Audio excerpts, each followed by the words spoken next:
Dunyoda vaqtsiz yashaydigan yagona joy bor. U Norvegiyaning shimolidagi Someroy orolida joylashgan. Bu joy ko'pchilikka notanish, lekin go'zalligi hayratlanarli. Bu yerda 24 soatlik an'anaviy vaqt yo'q. Ko'p aholilar soatlarini qo'llaridan yechib orolga olib kiradigan ko'prikka ilib qo'yishgan. Bu vaqtni unutish ramzidir.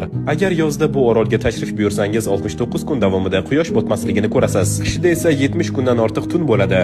Yozning yorqin kunlaridan to'liq bahramand bo'lish uchun hukumat maktab yoki do'konlarni qat'iy jadval asosida ishlashga majbur qilmaydi. Shuning uchun bu joyni vaqtsiz makon deb atashadi. Kechqurun soat 3 yoki 2 bo'lsa ham odamlarning futbol o'ynayotganini, hovlidan o't o'rayotganini yoki yoshlarning daryoda cho'milayotganini ko'rishingiz mumkin. Noyabrdan fevralgacha esa har safar tashqariga chiqsangiz osmonni yoritib raqsga tushayotgan shimoliy chiroqlarni tomosha qilasiz.